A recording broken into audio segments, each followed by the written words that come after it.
بسم الله الرحمن الرحيم. Rahmatullah to everyone. Inshallah, you are well. Welcome back to the Monthly Reflections podcast.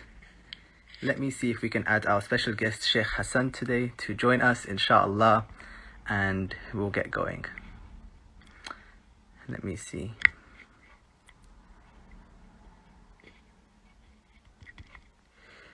There we go. Sheikh Hassan is just on his way. Praying all of the viewers are well. Everyone is keeping on today. Sorry we're a little bit late. I would like to give a good reason for why we were late, but I have none other than I was late coming home. Salam, Sheikh Hassan. How are you? Assalamu alaikum wa rahmatullah. Good to see you, Agha. Are you keeping well? Alhamdulillah, I'm very well. How are you? Alhamdulillah, I'm good. Thank you. How are you keeping? How's your day been? Good, alhamdulillah. Very busy. Busy? This Oh my is God. I'm hoping this is the last program I have for tonight. Listen, guys, don't ask any long questions to Sheikh. This is a hint that you should ask him very complex and deep questions to keep him with us for longer. Yeah. You know, it's one of those examples where at some point when you feel like you're not very busy, then you ask Allah, you say, oh Allah, just give me something to do. And then, Allah takes it too seriously. Then He bombards you with many things to do. And with that, there's a lot of hamd and praise, obviously, to Allah subhanahu wa ta'ala for that. But alhamdulillah, today was one of those very busy days, teaching from early morning and fasting as well. So, let's see how this goes, inshallah. I hope that I'm not taking people's time here, and hopefully it's, to some degree beneficial, inshallah. I would like to speak on behalf of all of the listeners to say thank you to you for making time in your schedule for the podcast. You had time to get a pretty fresh trim, though. Definitely. Do you want to give a shout out to your barber? Because I might have to take advice for where you went. Yeah, well, you haven't seen it yet to see whether it's good or not. Should I give a shout out? I don't even know if he's got Instagram. He's a humble guy. Yeah. As opposed to the rest of us, No comment. I was rushing back home. I was with some brothers who knew you, actually, brother Etzaz and others, and they sent salams to you. And I said, guys, I've got to rush home and do a podcast with Sheikh Hassan. Oh, you were with them? Yeah, with some of the boys from South, yeah. Oh, interesting, because I saw them at the Islamic Center here in London, and we were there with the Hausa guys, and then we drove back to the Hausa, and we were just upstairs having a conversation till now, and then I just came down to this room so that we can have this, inshallah. How have you been? I recognize that room. That's the Sheikh Mufid room.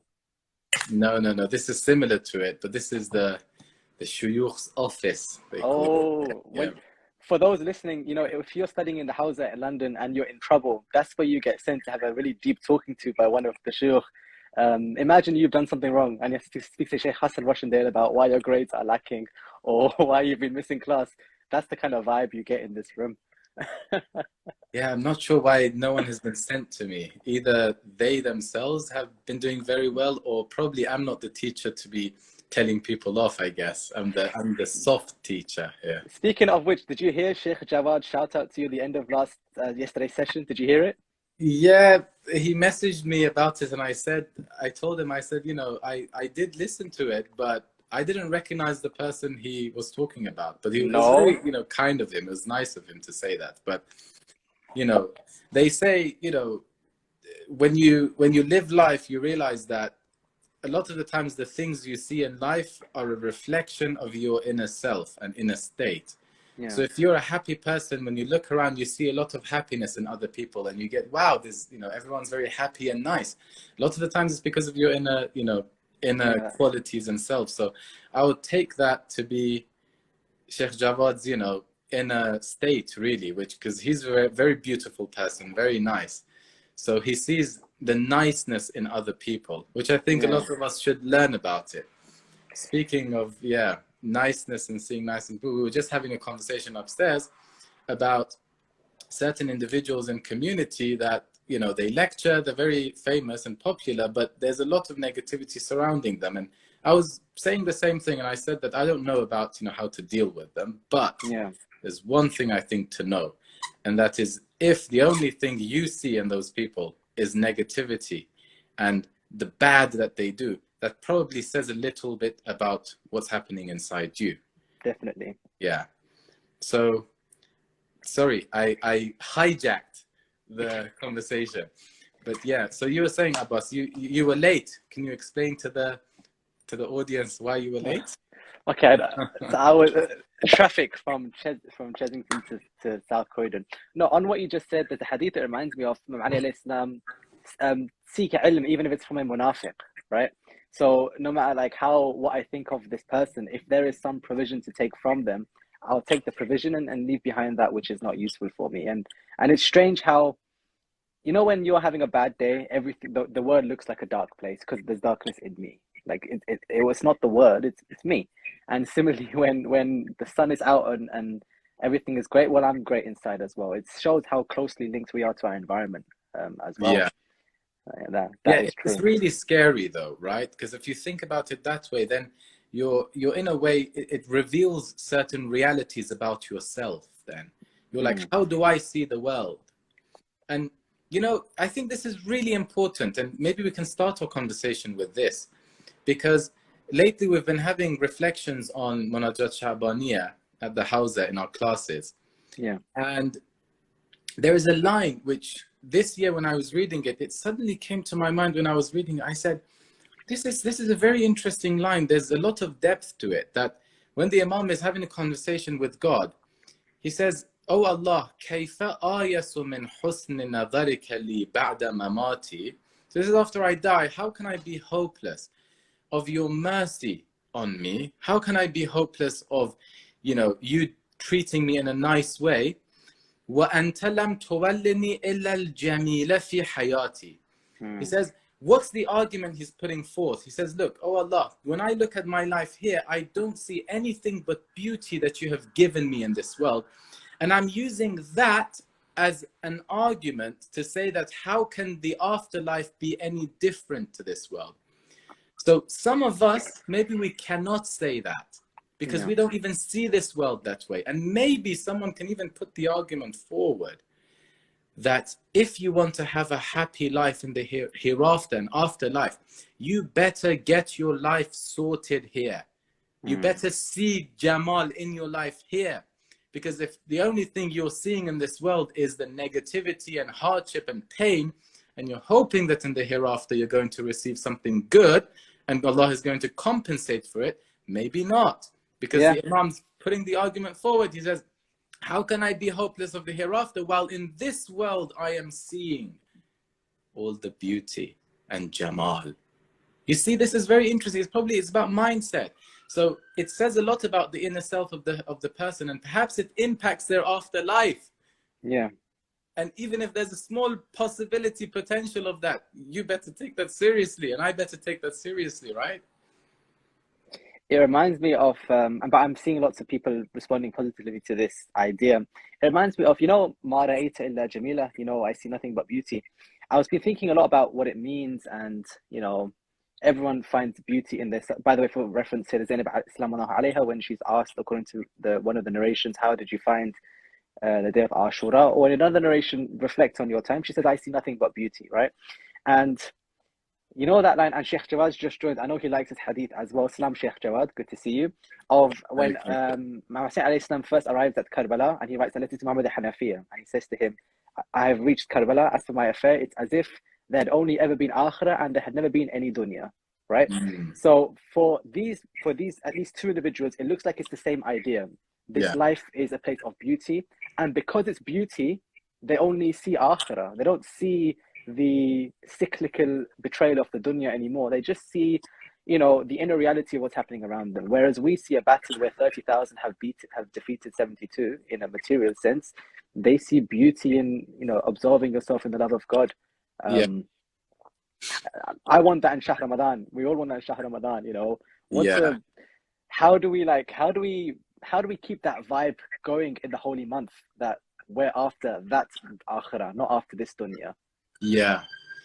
You know, like, it's really interesting you brought this up, because, you know, when you were saying that, and I was thinking to myself, you know, for a second, I felt a little bit of like, negativity in my own self, and I felt like, oh, but I'm maybe not like that for a second. And then it just suddenly reminded me of the topic that we were going to discuss, the journey towards growth, right? Yeah. And how we were supposed to look at it as a journey.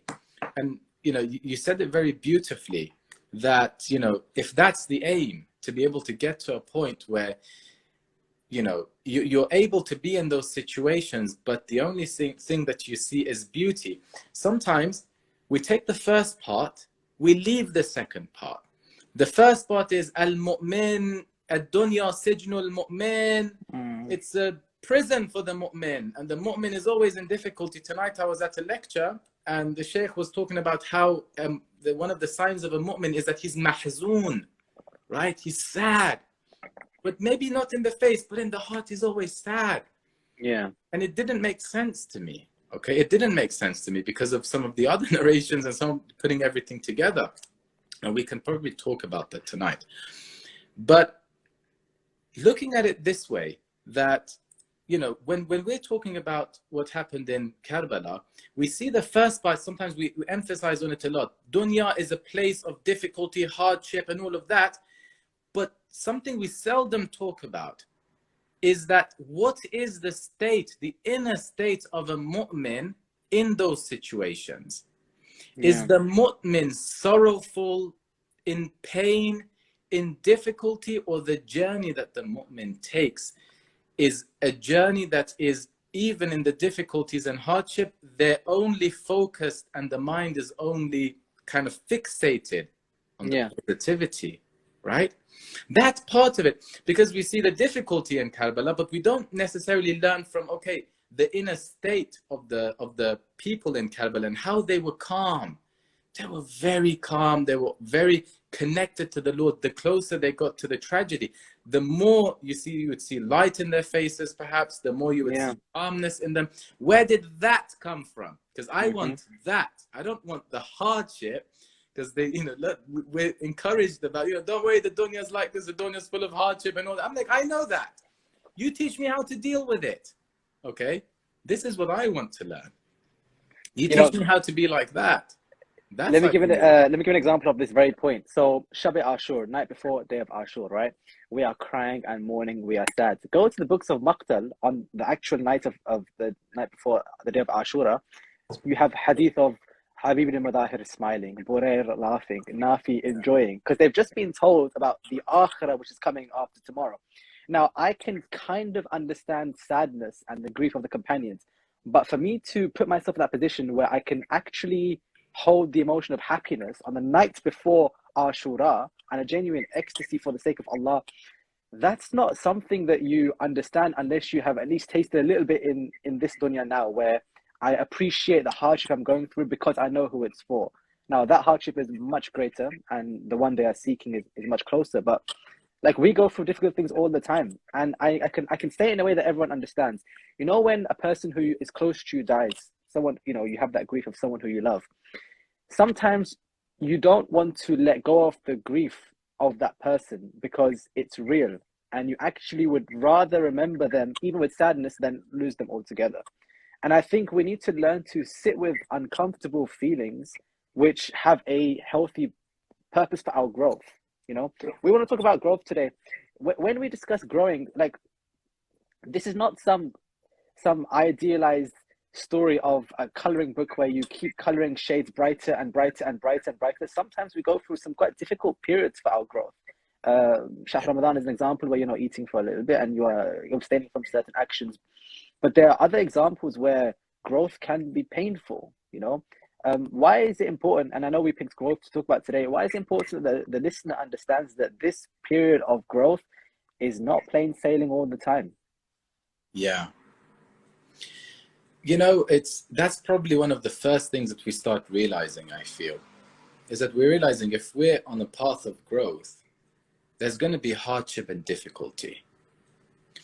And there's going to be obstacles.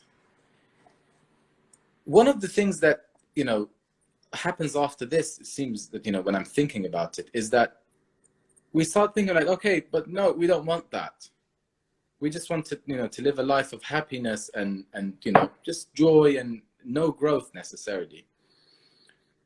But one thing I want to focus on before we get into this discussion is that I think we need to agree in the first place, when we're talking about religion, is that what does religion expect from us? Because sometimes if you talk about growth, but then the person doesn't really equate religion to growth and thinks these are two very different things, then as much as you speak about growth, they're just going to say that, okay, you know, what's the point of growth? I'm a religious person. I hold on to certain things. I do my wajibat. I try to refrain from the muharramat. And that's probably the perfect model that's been put forth in front of us and expected from us. Yeah. And that's it, basically. I'm doing what I have to do.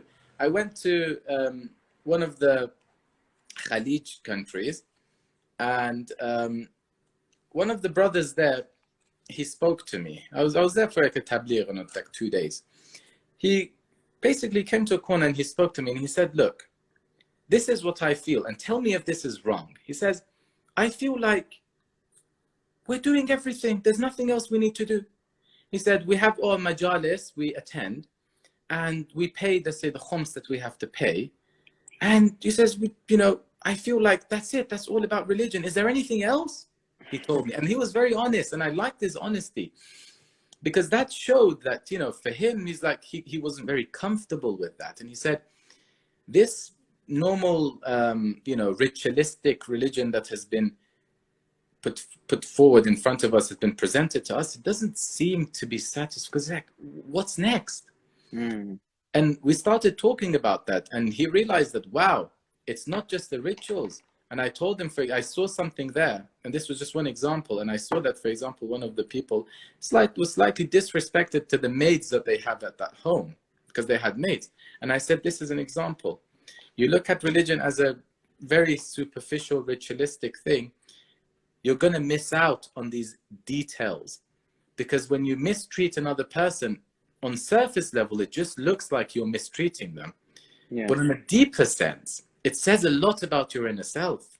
It says a lot about how you see the universe. It may even relate to your understanding of Tawheed and oneness of God, which is quite scary just to think that, you even have a problem there just because you're discriminating between human beings here.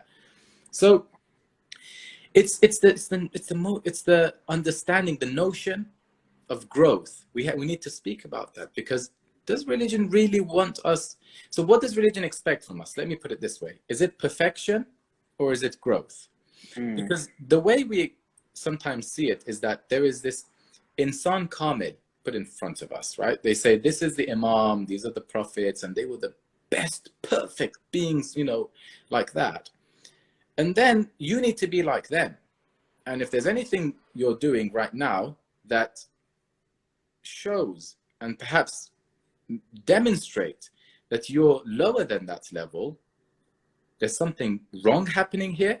And on top of that, you should expect, and they expect perfection from you now. So it's not a matter of growth. It's a matter of the momentary expectation from yourself. So if you look at it that way, then I think we'll have a problem. So this is, I just needed to point out before we even get into the discussion of growth, because I need to know that what's expected from me right now. If perfection is expected from me, then my whole worldview would change completely. Because the moment I make a mistake, I was not meant to make a mistake. And a mistake does not contribute towards my growth in my life. Yeah. So it completely changes your mindset towards making mistakes. Also, if you expect perfection from yourself, it completely neglects the place where you started from. Absolutely. People don't start from the same points and spots. And therefore, if you expect perfection is one, thing, and you're expecting everyone to reach this perfection. So whoever's slower, whoever's faster, none of those things are considered. You have to reach there. And I'm expecting you not even reach, you have to be there. It's like the way our children, when they become baligh, you give them the risala. What do you say to them? You say, this is what you have to be. This is the 100%. If moments you are 90%, you have to repent and go back to 100. Because the 100 is expected from you from day one. There's no journey. But then when you look at religion, my point of view, very humbly speaking, there may be so many different views out there, but it's just, this is the way I see it. And I know that, you know, my arguments are not just from me. Basically, there are other scholars who have said this. And this is the way you look at religion as a path rather than as a destination. Sure. Expected from you. Where you talk about sirat. It's a sirat mustaqim. It's called the right path. It's not called the right destination. It's a path. The moment you get on the path, then you will be dealt with according to your situation and your state of growth. So I'm trying to say that it's all about growth. It's not about perfection. It's not about destination. And this is why some of our narrations say, if I commit a sin and our boss, for example, commits the same sin, inshallah you don't. But, you know, let's say we both commit the same sin. On the day of judgment, our boss may be forgiven, okay? 10 times more of that sin will be forgiven from our boss, but that sin from me will hold me for thousands of years. But why? Because maybe I didn't start from the same position as our boss started. Maybe the expectation from me was higher than our boss. Maybe the expectation of my boss was higher than me, right? So it's very detailed, and you can only understand that if you look at religion as a path to growth, not an expectation of perfection on the spot. When you look at it that way, then the whole Qur'an makes sense. You go back to the Qur'an, you see, wait a second, what's going on here?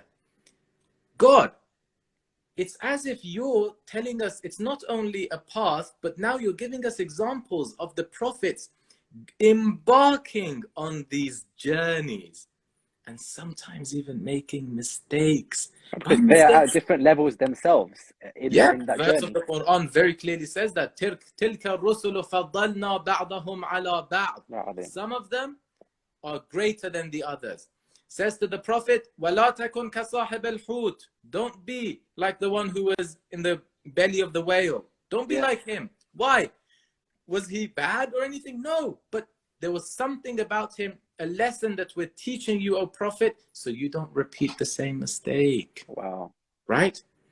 So what are those things? How can we look at the Quran in a way that teaches us practical lessons about this journey of growth?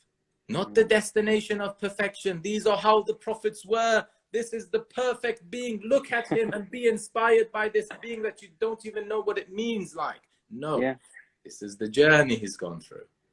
And you learn from the journeys. And there's lots of stories from the Quran we can share, but I don't know how much have I... No, but listen... topic, but if you want to, just jump in, I want to really reiterate this point. This is such an important point. This distinction between perfection and growth. And we have a lot of listeners now because it's the beginning of the month of Ramadan. And, people are looking at the forward in this month and they have goals and expectations of what they have to achieve. And there are nights of A'mal coming up and there are, so many different ayats of Qur'an and lectures. And there's so much happening. And we can sometimes get fooled into thinking that if I am not where I expect myself to be at the end of the month now, or I'm not, I can't see that image now, I'm a failure. I might as well not embark in the first place. And I know there are people in life, even those who are listening, who are genuinely working through issues and are struggling with things and are trying to improve behavioral traits in the month of Ramadan. And maybe they don't see that progress immediately. Now, if you view life as this kind of perfection now view that you've just introduced, I'm never going to get to day 2 without beating myself up for day 1. I mean, I'm never going to actually go from where I began because I'm not where I should be now. Whereas if you look at, like you've mentioned, Shahr Ramadan as a process, that you can start wherever you came from. You start and it's fine. And you try your best and you work towards a goal. I think that's more real for people who are trying to make the most of this month than this idea that you've got to be a living shaheed from day 1. Here's what I want to follow up on what you said. So to the listeners, that's super important. Inshallah, I think we should really hold on to this idea that I am going for growth and not for perfection now. Here's what I want to mention. And the shaheed mentality you said, that's just superficial. When you connect to that, when you start doing it, you realize that there's something wrong. There's something wrong about it. If you're honest enough, I think personally, you're going to realize that. because you're not looking at it as a journey. You don't know where you are on this journey, how close you are to that. What do you need to take? What's the path to take? You need to fix up a lot of things on the way until you get to that destination. That's true. No, we are so like used to mimicking the signs of something. We have forgotten what it's like to penetrate the depth of that thing. You know, we cover ourselves in the itharat, in the manifestations of things, but I don't know if anyone stops and actually analyzes what's underneath those things. Maybe today we have a space for that. You mentioned the prophets, and let's dive into this right now, okay? So we have the Qur'an and we have our own growth, and I'm going on my own journey in life. If I view the Qur'an in a superficial way, it is filled with role models who have already reached the zenith of their development, and they are consistently at that level every time they mention Qur'an. You know, Khidr and Musa, always Khidr and Musa every time they're mentioned. You know, Nuh, Saleh are the end of their life, Nuh, Saleh every time they're mentioned. And the prophets are these inaccessible, you know, podium standing, untouchable people. But if you take the idea back to the Qur'an, right? And now we're looking at the Qur'an and it's like, are there prophets who go through journeys? Are there prophets who go through their own growth? That might help me go through my growth. So here I'll ask you, Sheikh, looking at the Qur'an and the examples of the Anbiya, are there instances where it's like, you know, we looked at this prophet, but we didn't look deep enough at their own journey? Yeah. So there's a few examples that come to my mind. So let's say it this way. When you start thinking of life as a journey, the same way you do with your own career, interesting enough, there's a narration by the Prophet that says, if you look at people, you won't reach, says to Abu Zar, right? A tawsiyah to Abu Zar, says, you will not reach kull al-fiqh, a deep level of understanding, until you see people very knowledgeable in their fi amr dunyahum wa humaqa fi dinihim. They're ignorant when it comes to their deen, but they're very rational. They understand about their dunya. When we look at our career, we see it as a journey. You don't expect yourself from day one to be the professor that you want to be at the end. It's just ridiculous, right? You embark on a journey, but then when it comes to religion, you just completely miss all of that. So let's start with the journey. When we talk about journey, you need to prepare yourself for a journey. If I'm telling you right now that we're going to go on a road trip, we went a couple weeks ago with the Hausa to a hike. You had to see, we had a lot of preparation. Every person brought a backpack with them. Some of them brought, you know, a suitcase with them. And they were, you know, they brought so many things. They were prepared because they know this is a journey, okay? On the path, they were going to hit some obstacles, not mistakes. So we're going to hit some obstacles, some problems, and we need some things to then take care of ourselves. Sure. It's the same when it comes to the journey of growth. If you look at it as a journey, then you have to start thinking about what obstacles you're going to come across. When you look at life as a journey, there is no journey that you embark on unless you have to allow the possibility of making mistakes in it. So true, so true. Right? Okay, now, how do you deal with making mistakes in your life? From a religious point of view, what do you think of mistakes? How does the Qur'an now teach us? This is so interesting. You look at the Qur'an teaches us that, hey, I understand that human beings, God knows what human beings have to go through, the mistakes they make in life, okay? It brings all the whole Ghafur Rahim, Ghaffar, all of those things about God. But then tells you a story. He says, look, I'm not just telling you superficially in theory that I am Ghafur, I am Rahim. Look, even when it came to one of the best of my creation, Yunus alayhi salam, he made a mistake. He shouldn't have cursed his people. He shouldn't have, done that. Whatever it was, then as a form of a punishment, as a result of action. Again, when you look at life as growth, one of the things that you'll stop saying is that, oh, God is punishing me. What are you going to say? Is God is showing me. God is teaching me. What happened to Yunus was what? Was that he suddenly got, he found himself in the belly of the whale, right? Then what happened? Yunus, because he looked at life as a journey of growth. So he sat down and he pondered and he said, what mistake did I make? What is God trying to teach me? And he got to a point where he's like, I found out. I know. Let's pause for a quick second. That moment of where he pondered represents for someone else the deepest possible position they've got to. Like, you're in the belly of the beast. It can't get worse. And sometimes we stay. Like, we don't do that. Ask that question, what did I do to get here? It's like, I've never been this low before. I don't see myself getting back up. But something compels him to ask. Yeah, and we resent, but something compels him to ask that question, right? Yeah. And I want to know what is that thing that makes you move from sitting with it to asking about it? Do you know what comes to my mind? Is that you need to know the system. You need to know the system that God has created. You need to know how fragile you are when it comes to the system. That the closer you get to God, the more mistakes you make. You're not aligned with the universe of God, and it treats you very harshly to teach you that get yourself back on track. So when it comes to Yunus, someone like Yunus, there's a saying amongst the scholars. They say, Hasanatul abrar sayyiatul muqarrabin. Abrar are whom? Are the people who've reached this level. The good thing that these people do, muqarrabin are here.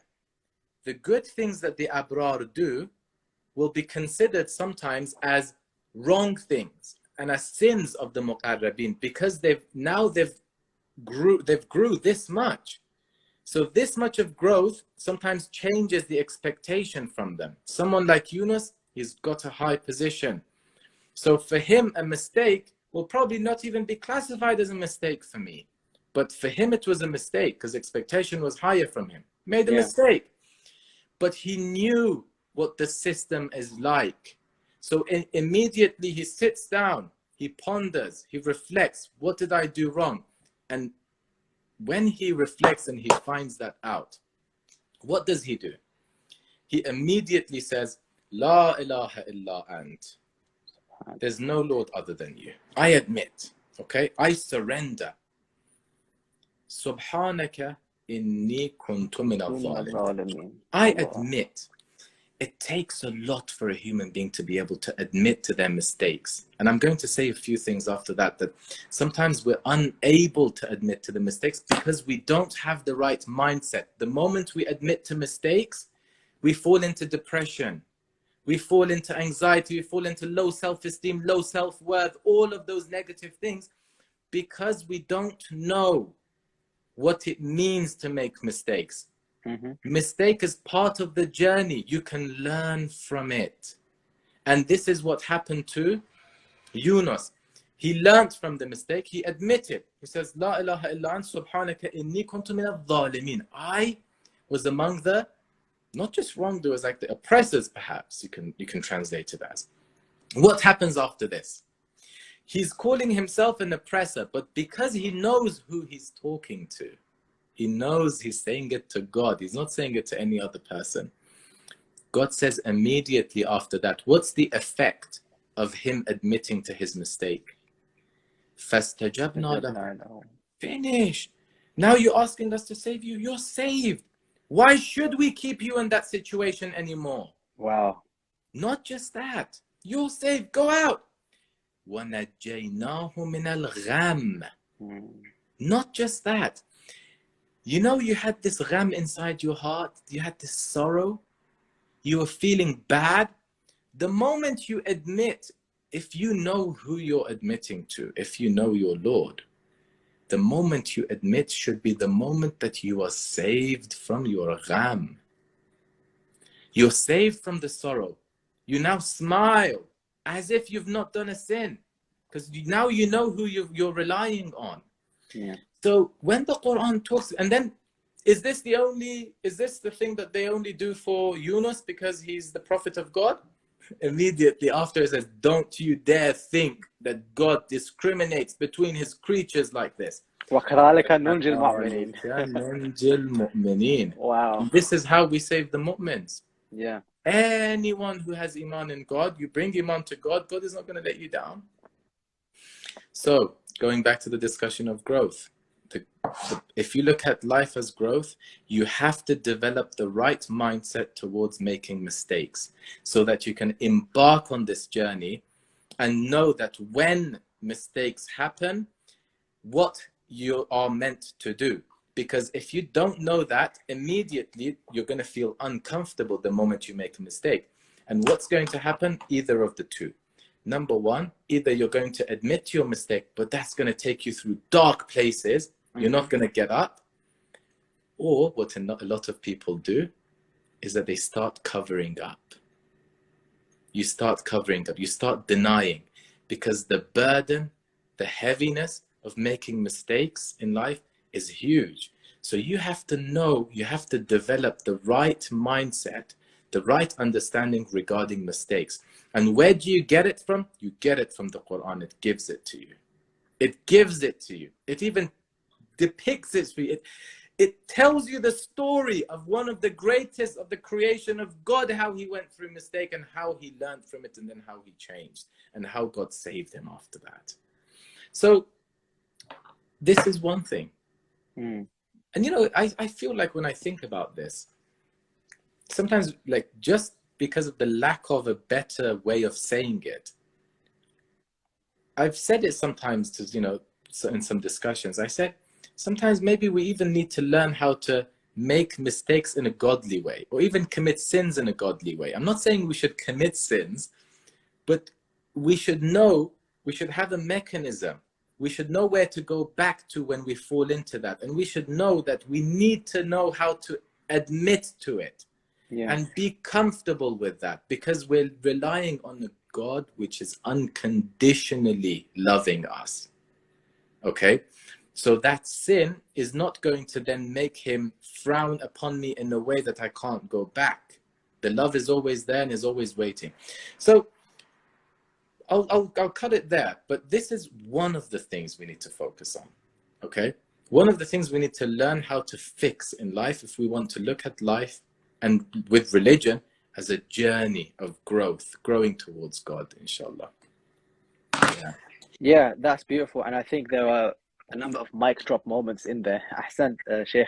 You know, this idea that I make mistakes and then I have like, you make mistakes, I have a choice. Like, how do I deal with this thing? What road do I take, right? And it seems like this idea of, you know, God hates me and I'm not going to recover from this. It's habitual. We are in that situation because we are used to it, or it happens around us. You know, maybe we are used to this idea that Allah is some, I don't know, conditional paternal figure, or certain ideas of Allah which were never true. And we build habits. There's a question here from I don't know who Cook with Mowgli is, but it's a great name. Salams, you mentioned the importance of personal growth. How do you deal with habits you build in this journey that are difficult to shake off? Exactly, and that's the point. We build certain habits which don't prepare us for those moments when we encounter those mistakes. I want to suggest something to you. You know, you know, we are told, call on me, I will answer, call on me, I will answer. I think that at some point, all of us believe that to have been true. Maybe in our innocence, in our younger age, or maybe not in our age, but in a moment in our life, we had that sincerity that if I'm in trouble, I ask Allah, He forgives me, and I come back. We had that. And somewhere along the way, that broke. I mean, we no longer believed it, like in ourselves, that if I actually ask for forgiveness, God will forgive me. And it might have been we went through a difficult trial, or we didn't see certain signs we were expecting that we have been forgiven for something. It could have been anything.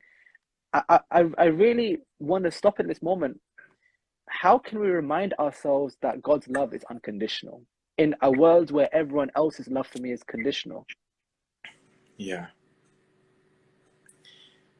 That's a very hard question, isn't it? Because I feel like sometimes we need to undo some of the damage that has already been done by the superficial surface level of religion that we've been living, which has its own benefit to it, but sometimes cannot provide a deeper level of understanding, right? So I'll just tell you what happened to me, because, you know, I wasn't born this way. I didn't know all these when I was born. And I, you know, for a very long time, probably still I'm struggling with it, but it's just that I'm trying, right, to fix it, is that that's the general approach that we have towards God and understanding we have. How did I start shifting my mindset? I feel like sometimes by reading some of the munajat and the du'as that are given to us. Because the general theme is that you do good and it depends, so everything depends on your actions and your good that you do. And your relationship with God also depends on that. But then we see sometimes the moment you come to Rajab, you see there's certain du'as you read at the time of Salat and they're confusing. They're like, what, what on earth? Like, why are you confusing us like this? Sometimes you say, like, well, what's going on? Yeah. يا من يعطي من لم يسأله ومن لم يعرفه تحننا منه ورحمة. Like, what on earth? Let me live with the concept that I had in my mind from my parents, from the community. Like, stop bugging me. Yeah. Oh, don't wake me up. I'm sleeping. Yeah. It's like, that's it. I've accepted to live with this. I've accepted to take this religion you've given me. Okay. Yeah. Just keep it. It's brand new sealed, never been used. I've taken it from my parents and I'm going to deliver it to you the day I die.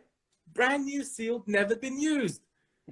So stop bugging me about this. And this comes in and you're like, wait a second, what's this going?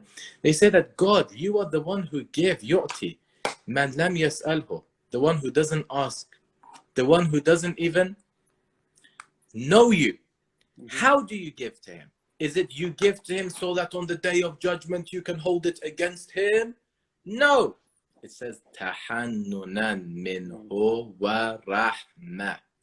Love, mercy. What kind of God are you? Because I didn't know you beforehand.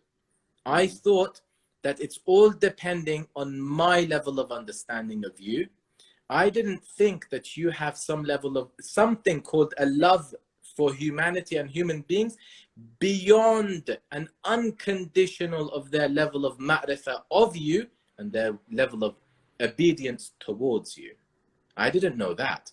But then this Rajab brings it in. Then you go into Sha'ban. Oh no, actually still in Rajab. There's still more emotional abuse going on here. Right?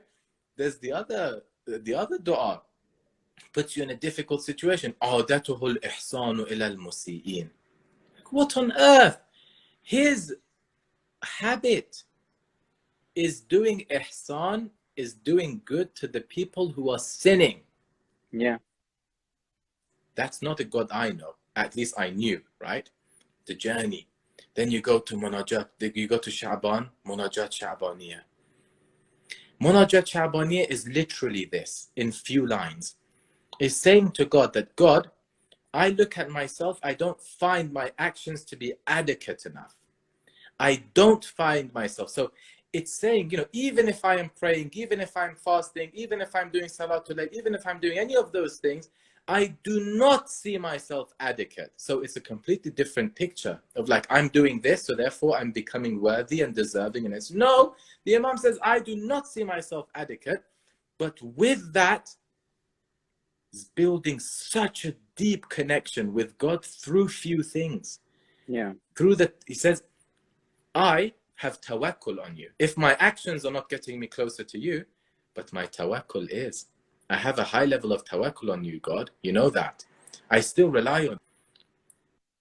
Takes it to tawakkul. Takes it to husnul dhan. Takes it to look. I know I'm not, that great, I admit. But I have a husnul dhan towards you. I have a good assumption, God. I'm not going to let, very beautiful phrase, لم أسلط على حسن ظني قنوط العياس. I'm not going to let those negative people, hopeless people around me that talk to me about God's mercy, God's wrath is going to come to you, God is going to take away his mercy from you. I am not going to let their hopelessness take over my hopefulness towards you. Wow. So the whole Munajat Sha'baniyah is putting me in a situation that even if I've done good, oh God, I'm not coming to you with a paper of good. These are the good I've done, a list, a receipt. I'm coming to you saying, look, whatever I do is inadequate, but that's fine because I have you who would fill the gaps and I want to connect to that type of a God. Wow. So, you know, we've got wrong habits. All of us have. And that's because of the nature of being brought up in communities, in an organized religion. There's certain things that are emphasized more because of communal reasons, because of, you know, getting the people together, because of lots of things that in and of themselves, I'm not saying they're even bad, but it puts the burden of responsibility on us to be able to dive in deeper. And if we don't, what happens here? This is what Allama Tabatabai says. He says the greatest problem that the Muslim Ummah is facing today is one thing, he says, in his opinion. And he's a great scholar and he's got a lot of depth. So I would rely on something he says. He says the greatest is this, is that we as Muslims are sufficing with surface level religion. Absolutely. So it's causing harm, because surface level religion can create cohesion in society and all of those things. But as a person, you're not going to develop. You're not going to grow. You're going to remain like a robot. You're going to move, but it's a robot. There's no spirit within it. And a person that's soulless, that's spiritless, is a dangerous person. Yeah. Wow. Sorry, I'm a bit fiery tonight for some reason. Yeah. Apparently, the more you teach, the more you're tired you get, the more, you know, the mind starts wandering. I was gonna suggest that maybe you had a lot of meat for iftar, because I've sat with you when we discussed this verse in the past, and you were way more chill. So, no. I'm angry. I'm fiery, furious. I know why you're angry. I know why you're angry. And Tanveer loves the fire. We love you, Tanveer. I know why you're angry. It's because there's enough people who have settled for the surface and are causing themselves pain. And we actually often see them in that pain, and they don't have the language to get themselves out of it, because all of the words of growth and Islam and perfection and Qur'an have been claimed by that worldview. And it actually, for anyone who has any empathy, when you see someone suffering from their own understanding of Islam, you're like, no, but Islam was not meant to make you feel sad. You're meant to take you outside of gham. You're not supposed to sit in this thing. And you do feel sad, definitely. If anyone's listening, by the way, and you'd like to share or comment or ask a question of Sheikh, please do write it. Just don't share your sadness, please. There's nobody buying sadness here. It's No. only smile and happiness. We are converting it into dua, inshallah. Yeah. What I like on this app is, you know, people are pressing the heart button so you can see it flying up. So I can see when you're coming to a peak of your point, and when you've made it, I can see this flurry of like hearts just flying around on the screen, because I know that's when the point's been made. Alhamdulillah. There was a comment earlier that I thought was interesting about. It's really interesting how this conversation links so much to creating inner awareness and converting that into accountability. A very beautiful point there, inshallah, Allah bless you. So the point, I think, is that if we do this and we follow it through for the rest of Shahr Ramadan, then, and we keep going till the end, we'll know ourselves better. And actually, when the Eid comes and we leave the month of Ramadan, because we look to ourselves as a subject of growth and not as a consequence of lacking perfection, I know myself a little bit better. Maybe there are things I discover about myself. Have you discovered things about yourself in Shahr Ramadan before? And does this process work? Have you found for yourself? A lot. Like I'm telling you, when I speak about these things, and if you see a level of passion in it, it's because it's real for me. Yeah. Like if I don't hold on to this notion of mistakes and this notion of a path, a journey of, you know, growth, I will be beating myself every single day. Why is that the case? Because look, we have to be honest. Our religion encourages reflection like nothing else, although it's not very much out there saying. There's a narration, it's a scary narration. It says, Laysa min, by the way, I'm not paid by Saka, just for information. This is not a sponsored water bottle here. I am not sponsored by mojitos, but if any mojito company are watching and would like to sponsor Monthly Reflections, please make contact with me and we'll have your branding on the program. Also, Saka, if you don't start sponsoring us, I'll replace you with this bottle of water. What's this? Harrogate. So, you know, you better start moving. This is a good marketing opportunity. Thanks, Sheikh. I appreciate that. Yeah. Well, I'll talk about the percentages after. So when I'm talking about my personal experience, I'm saying, Yeah. okay, I was saying about this narration. It's a scary narration. I think it's from Imam Great, Sadiq alayhi great salam. way to set up a scary narration. Like, Yeah, let's get some, let's put some fear, you know. You know what it says? It says, Yallah. ليس منا من لم يحاسب نفسه في كل يوم. It is not the person who does not hold themselves accountable every single day is not from us. Yeah. So if someone like me wants to be from the Ahlul Bayt, from the Shia of the Ahlul Bayt, I need to sit down every single day. I don't do it every single day, but I'm trying, right? Sit down every single day and look at what I did today and reflect for the good that I've done, to thank Allah and be happy for it and be joyful, celebrate it. And if I've made a mistake and wrong, I'm going to ask for forgiveness. But if I don't have the right mindset towards mistakes and towards God, and every time I come across my mistakes, do you know what happens? I'm going to feel so bad. I'm going to feel so negative. And what's going to happen the next night? I'm not going to hold myself accountable. Of course, I'm not going to do that. Because it hurt so much the It first time. hurts. Like, why would I? Right? It hurts. But you have to do it in a way, you have to have a mindset that it's not going to hurt. When you admit to it, at least it's not going to hurt. When you figure it out, it is going to hurt. There should be a level of hurt. But the moment you admit to it, it shouldn't make you feel unworthy. It shouldn't make you feel depressed. Oh, I'm so bad, I'm not going to. No, you have to develop a mindset towards God that can fix that for you, right? Yeah. That can help you every night be able to see what mistake you made, and you put your foot down and you say to God, you said, God, this is the mistake I made, and from tomorrow you're going to help me to overcome this. I don't know how long it's going to take, but I'm going to fix this. Mm-hmm. And I'm not going to do it again with like as much powers in my bones. Yeah, you know, I mean it. I'm going to ask again. I make a mistake. Still, every night I'm going to come. You need to develop a mindset that you can every night you can sit on this piece of paper and write it down and not feel bad. And next night you can still come back. If you can't do that, that means you have a wrong mindset. That means you can't follow the footsteps of the Ahlul Bayt alayhim salam. So that's what we're trying to do here, right? Yeah. Some people think we're a bit controversial, or like, you know, they say the what's the word in English, like the illuminated mind people. I'm like, no, this is what the Ahlul Bayt says. You know, if you don't think that these are important things, I think you're making a mistake. And I would rather someone take responsibility for themselves and actually deal with these things than just sleepwalk through life. You know, that's a much more tragic thing than the pain of self-growth. I'm pretty sure of that. There's actually a question, and by the way, we're just going for questions and we'll end it, inshallah, because Sheikh Hassan has done too much khidmah today. How critical is the mindset shift in our journey? It's a private question. So exactly what you're describing, how do we stop it going from too critical? I think is a better way of phrasing that question.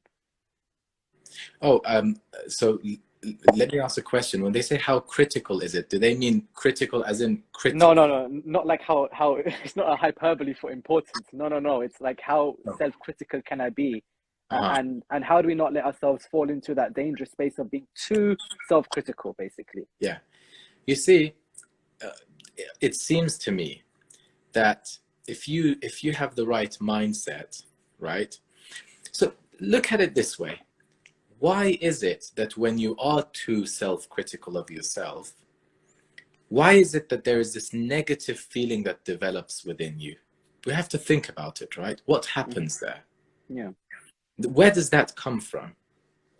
And sometimes it's because I feel low self-worth. I mean, the more mistakes I make, my worth is decreasing, right? So if you just focus on that part, then that may be saying to us that we've identified our worth with something that is dependent on our action. Mm-hmm. While I can prove to you that through our narrations that's not the case. The worth of a human being is not dependent on their actions. The worth of a human being, yes, their actions may later on determine whether they're good people, they're bad people, what's going to happen to them, what's an akhir. I'm not denying any of that. Yeah. But the worth of a person stems from something which is intrinsic within the human being. And that's the nafakhtu fihi min ruhi part. It's the ruh of Allah that He has blown within you. That's what makes you worthy. And no amount of mistakes undoes that. No, it doesn't. And that's why in order to go back to God, you don't need to make an active kind of stance moving towards God. You just have to realize you're making mistakes, and the rest you're going back on the path, because the default state of a human being is the state of the fitrah of God inside you, right? Mm-hmm. These are very important points. I know it sounds very arrogant for me to say that these are my points and they're important, but they're really not my points. Okay? Yeah. I really don't take the credit for these things. And it's just a matter of reflecting together. And this is very important. So again, this puts it there. Now, sometimes you then put a list in front of you. Oh my God, these are all the mistakes. These are all the shift of mindsets I need to find. Yes, but then remind yourself, if you can do all of this in 40 years, rest assured you've lived a good life. Because the verse in the Qur'an says very beautifully, it says, وَمَنْ يُهَاجِرْ إِلَى اللَّهِ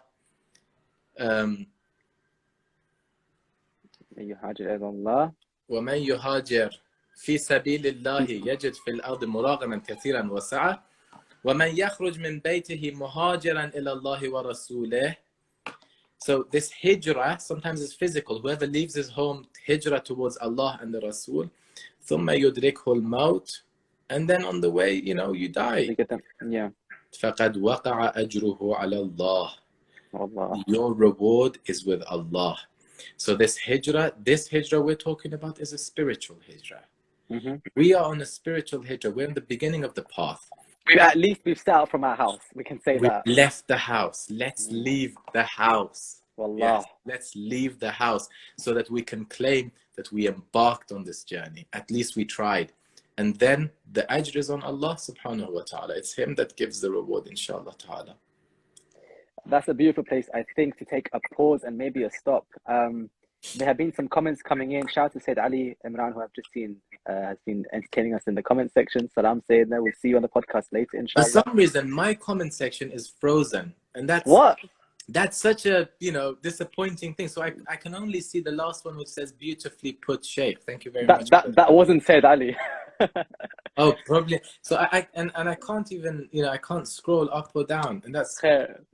I guess that was good, perhaps, So, no, it's beautiful. I don't see Said Ali's trolls, probably.